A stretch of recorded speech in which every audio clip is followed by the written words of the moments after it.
বিসমিল্লাহির রহমানির রহিম।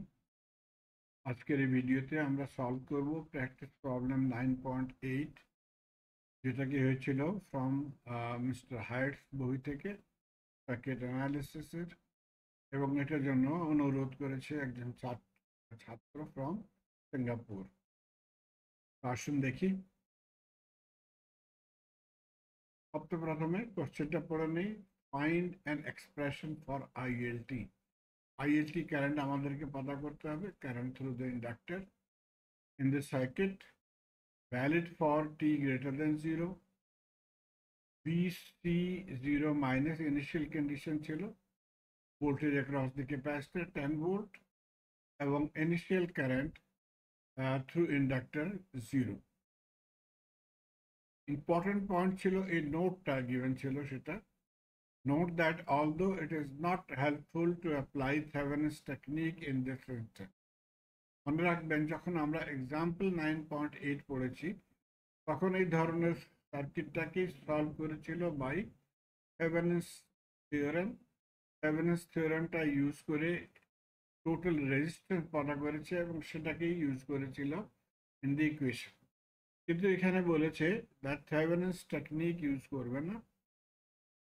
তার সঙ্গে দ্বিতীয় নোটটা ছিল dependent source, dependent source, current source. Dependent source links VC and IL, voltage across capacitor and current through inductor, such that a first order linear differential equation results.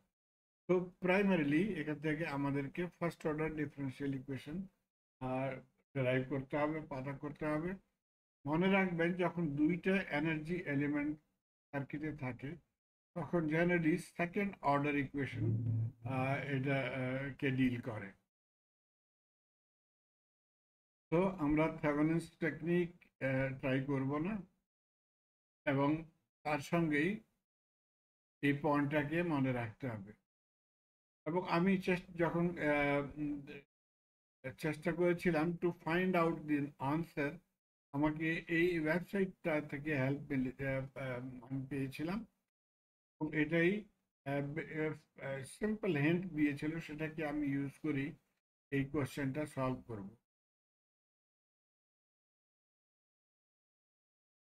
তো initial condition লিখে নিয়েছি,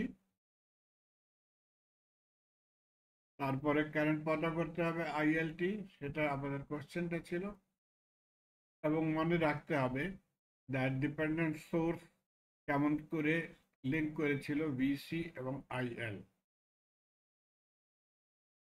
তো আমি এই টেকনিকটা ফলো করব। To find expression for IL we can proceed by finding VCT. তো এটার জন্য আমরা ভিসিটি প্রথমে পতা করব। ভিসিটি পতা করার রিজন কি ছিল?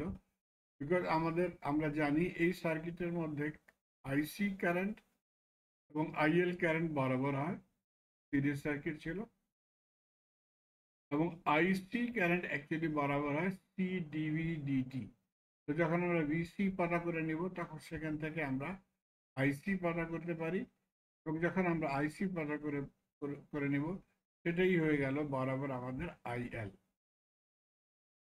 তো এই পয়েন্টটাকে মনে রাখিয়ে আমরা প্রথমে কারেন্ট ইকুয়েশনটা লিখে নিয়েছি সার্কিট থেকে। দেখেন এই কারেন্টটা উপর থেকে নিচে যাচ্ছে অথবা ক্লক ওয়াইজ ডাইরেকশনে এটা মুভ করেছে। তো এই কারেন্টে বরাবর ছিল সেম কারেন্ট, কিন্তু ডাইরেকশন ডিফারেন্ট ছিল। সেই জন্য আমরা লিখে নেব আইএল বরাবর হবে -3VC। এই কারেন্টটা ছিল 3VCর বরাবরে ডিপেন্ডেন্ট সোর্স। তো প্রথম ইকুয়েশনটা আমরা এখান থেকে নিয়ে নিব, এবং দ্বিতীয় ইকুয়েশনটা ছিল আমাদের ক্যাপাসিটর কারেন্ট আইসি বরাবর হবে সি ডিভি ডিটি, যেটাকে বরাবর ছিল আইএল।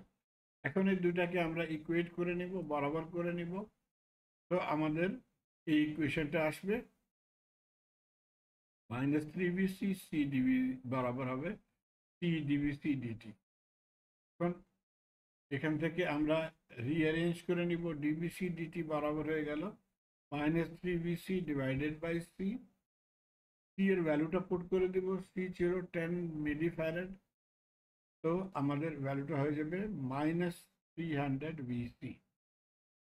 এটাকে রিঅ্যারেঞ্জ করে লিখে নেব, এটাকে দ্বিতীয় সাইডে নিয়ে আসবো। তো এই ইকুয়েশনটা আমাদের কাছে আসবে এবং এটাই ছিল আমাদের first order linear differential equation. First order linear difference, এটা আমরা ডেরাইভ করে নিয়েছি। এখন আমরা কেমন করে সলভ করব এই ইকুয়েশনটাকে, আমরা কম্পেয়ার করব উইথ দি স্ট্যান্ডার্ড ইকুয়েশন।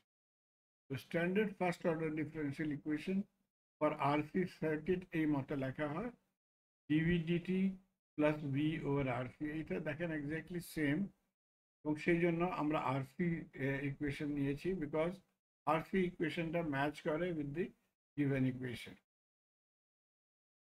এখন এখান থেকে কম্পেয়ার করবেন, কেবলমাত্র এই ভিসির জায়গাতে ভি লিখেছিল, তো এখান থেকে অ্যাকচুয়ালি 300 বরাবর হবে 1/RC আমরা দেখতে পারি। তো 1/RC বরাবর হয়ে গেল 300, এবং এই স্ট্যান্ডার্ড ইকুয়েশনটার জন্য আমাদের কারেন্ট অথবা ভোল্টেজ আমরা এখান থেকে ডেরাইভ করেছি ইন ইকুয়েশন 14।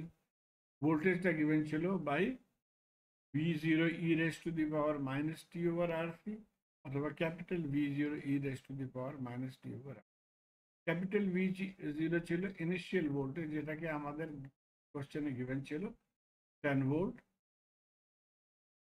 এখন এটা ইউজ করে আমাদের আনসার হয়ে যাবে VC 10 volt e raised to the power minus 300t। RC জায়গাতে আমরা 1/RC জায়গাতে 300 লিখে নিয়েছি। তো ভোল্টেজ পতা করে নিয়েছি, এখন কারেন্ট আমরা এই ফর্মুলাটা ইউজ করে পতা করে নিব। তো আইএল বরাবর হয়ে গেল সি ডিভিসি ডিটি। সি ভ্যালুটা পুট করে দিয়েছি, ডিভিসি এটা ছিল, এটাকে আমরা ডিফারেন্সিয়েট করে নিব। এবং যখন ডিফারেন্সিয়েট করব তখন এই ধরনের আমাদের -300 বাইরে চলে আসবে, এবং এই 10টাও বাইরে চলে আসবে। ফাইনাল আনসার হয়ে যাবে এখান থেকে -30 e raised to the power -300t ampere. এটাই ছিল আমাদের কারেন্ট, এবং বহিতেও এই আনসারটাই গিভেন ছিল -300 e raised to the power -300t। আমি আশা করি আপনারা এটাকে ফলো করতে পারছেন। Please let me no through comments. ধন্যবাদ।